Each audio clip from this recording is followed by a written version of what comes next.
आपका एक बार फिर से स्वागत है। खबर कुनकुरी से है, जहां पर आपको बता दें कि कुनकुरी के लोयला हिंदी माध्यम स्कूल कुनकुरी में बच्चों को चप्पल पहनकर आने पर प्राचार्य द्वारा स्कूल परिसर में प्रवेश नहीं दिए जाने का मामला सामने आया है। बताते चले कि जशपुर जिले का कुनकुरी स्थित प्रतिष्ठित लोयला हिंदी मीडियम स्कूल है, जहाँ मुख्यमंत्री विष्णुदेव साय ने यहाँ पढ़ाई की है। अभिभावकों का आरोप है कि लगातार बारिश के कारण बच्चों के जूते गीले हो गए, जिस कारण वे मजबूरी में चप्पल पहनकर स्कूल पहुंचे, लेकिन प्रिंसिपल फादर सुशील ने उन्हें अंदर जाने से रोक दिया।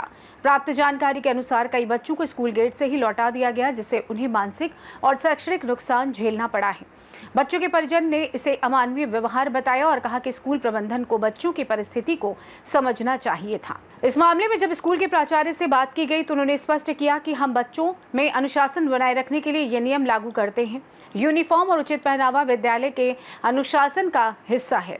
हालांकि अभिभावकों का कहना है कि यह निर्णय व्यावहारिक नहीं है और बच्चों को असुविधा और अपमान का सामना करना पड़ा। चूंकि इस घटना के बाद अभिभावकों ने स्कूल प्रबंधन से लिखित में माफी मांगने और दोबारा बच्चों के साथ ऐसा बर्ताव नहीं करने की मांग की है।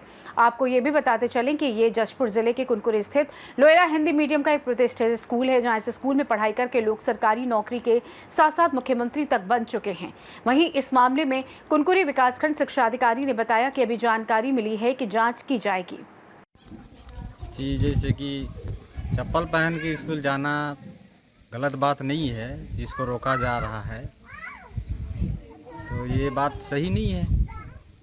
भाई कोई गरीब है, किसी के पास है, किसी का पास नहीं है, तो ये तो गलत बात है। तो यही सब बात थोड़ा अच्छा नहीं है। क्या चाहते हैं कि इसमें से कुछ मतलब समस्या निकाला जाए, इसका हल। देखिए, इसमें 16-17 बच्चों को मेरे बेटे ने बताया कि सबको जो है जो चप्पल पहन के गए थे उनको भगा दिया गया। मैं इसके खिलाफ़ कार्रवाई चाहता हूं और प्रिंसिपल से ये पूछना चाहता हूं कि क्या चप्पल पहन के गए विद्यार्थियों को पढ़ने नहीं दिया जाएगा क्या? और हम लोग क्या है, गरीब परिवार से हैं, इसलिए एक जोड़ी जूता ही खरीद पाते हैं, 2-3 जोड़ी तो खरीद नहीं पाते। बारिश के कारण जूता भीग गया था, इस कारण जो है मेरा बालक चप्पल पहन के गया था। आज स्कूल नहीं गया? स्कूल गया था, लेकिन आज उसको स्कूल से भगा दिए हैं, ये कहते हुए कि वे जूता पहन के नहीं आए हूँ। मेरा लड़का समर्थ आज स्कूल से जल्दी आ गया, तो हम पूछे कि क्यों आ गए जल्दी, तो मेरा लड़का बोला कि जूता भीगा हुआ था इसलिए चप्पल पहन के गए थे तो बैठने नहीं दिए। तो इसी बात में हम लोग को थोड़ा सा तकलीफ लगा। तो भाई बच्चे को एक ही सेट जूता है, तो अब हम लोग कहाँ से लाएंगे डबल। तो समर्थ यादव हिंदी मीडियम 9वीं क्लास में बैठता है, तो हम लोग को थोड़ा तकलीफ है कि ऐसा नहीं करना था। गए तो फिर बोले प्रिंसिपल को कि प्रिंसिपल बोलते हैं, मैं प्रिंसिपल को बोला कि जूता गीला हो गया है फादर कि, तो प्रिंसिपल बोले कि घर जाओ, जब जूता सूखेगा तब आना। और फिर अभी दोबारा गए तो बोला कि बार बार तुम लोग बहाना मारते हो, ऐसे वैसे करके फिर और भगा दिया। तो आज की पढ़ाई अब छूट गया, जो ना क्या करें। आज क्या पढ़ना था?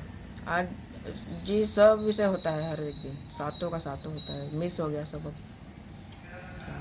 कितने बच्चे लोग आज ऐसा क्लास में जाने से बच गए? 10-15 जन होंगे, भगा दिए सबकी। कि जब मेन गेट के पास ही फादर ऐसे मंडरा रहे थे, फिर वो देखते हैं तो भगा देते हैं। इससे पहले भी ऐसा होता था हर साल? नहीं, ऐसा नहीं होता था, कभी नहीं हुआ है। न्यू प्रिंसिपल आए तो ऐसा हो रहा। कौन सी कक्षा से यहाँ पढ़ रहे हो? 9th। मैं 6वीं से पढ़ रहा हूँ और 9th में न्यू फादर आए तब ऐसे हो रहा है। पहले के फादर ऐसे नहीं थे, वो इजाज़त दे देते थे। परेशानी बताते थे तो समझते थे? जी हाँ, परेशानी बताते समझते थे, इजाज़त देते थे। हम लोग जो बोलते थे मान जाते थे, ये फादर नहीं मान रहे हैं। तो क्या लगता है, सही हुए अनुशासन होना चाहिए कि? अनुशासन तो होना चाहिए। तो आपने पालन नहीं किया? पर अब मजबूरी देखें, अब बारिश गिरा तो फिर गीला हो गया तो गीला पहन के जाएंगे का स्कूल। जूता सूखा नहीं इसलिए चप्पल पहन के आना पड़ा, तो उसमें भी आवेदन की आवश्यकता पड़ेगी क्या? हाँ, हमने इसलिए कहा है कि क्योंकि सामान्यतः हम लोगों की जो सूचना है, प्रत्येक के पास कम से कम 2 जोड़े मतलब कि जूते, पैंट्स या तो शर्ट या तो टाई जो भी हैं, मतलब कि फुल यूनिफॉर्म 2 होने चाहिए। क्योंकि हमें महसूस होता है कि अगर मैं भी पूछता हूँ बच्चों को आपके पास कितने ड्रेस हैं, तो दूसरे जो ड्रेस हैं हो सकता है 10 ड्रेस हैं, 20 ड्रेसें करते हैं, लेकिन स्कूल के लिए कम से कम 2 ड्रेस तो हो सकता है उनके पास होना चाहिए, और वो भी नहीं हो पाता है तो ज़रूर पेरेंट्स हमसे संपर्क कर सकते हैं। तो जूते नहीं हैं, फिर वो झूठ बोल रहे हैं, फिर जूते होंगे। पता नहीं, अब मैंने कहा कि आपके पास जूते नहीं हैं कि हैं कि, तो उन्होंने कहा एक भींगा है, तो दूसरा तो होना चाहिए था जो कि नहीं था। फिर भी मैंने कहा एक आवेदन लिखिए और बैठ जाइए, उसमें हमने किसी को भेजा नहीं है। तो बताया कि भगा दिए करके हमको दोबारा। हाँ, वो तो खैर नहीं भगाया गया है, वो स्पष्ट रूप से मैंने कहा कि उन्हें आवेदन लिखिए और फिर आप यहाँ पर बैठ जाइए। नहीं तो कुछ ऐसा बोल दिया शायद जो डर गया, बोला कि नहीं अब मैं नहीं जाऊँगा सर, जैसा बोलते हैं हमें बहुत डर लग रहा है। फिर मास्टर सर आए हैं जो नए आए हैं फादर, इससे पहले जो थे वो समझते थे बात को सब कुछ। अनुशासन वाली बात है। अब मैंने तो ऐसा नहीं कहा कि डरने वाली बात तो नहीं थी, जैसे अन्य बच्चे भी आते हैं उस प्रकार का आवेदन दे करके बैठ जाते हैं। नहीं, अब जूता बरसात में गीला हो गया था तो प्राचार्य को ऐसा नहीं करना चाहिए था, उनको क्लास में बैठने का अवसर देना चाहिए। तो इसमें क्या आप संज्ञान में लेंगे मामले को? चलिए, आपके माध्यम से संज्ञान में आई है, उसका प्राचार्य से जानकारी लेते हैं इस संबंध में। जशपुर जिले से सी न्यूज संवाददाता दीपक वर्मा की रिपोर्ट। फिलहाल के लिए इस खास रिपोर्ट में बस इतना ही। देश दुनिया की तमाम बड़ी खबरों को जानने के लिए जुड़े रहिए सी न्यूज भारत के साथ। हर खबर आपके साथ, आपके हाथ।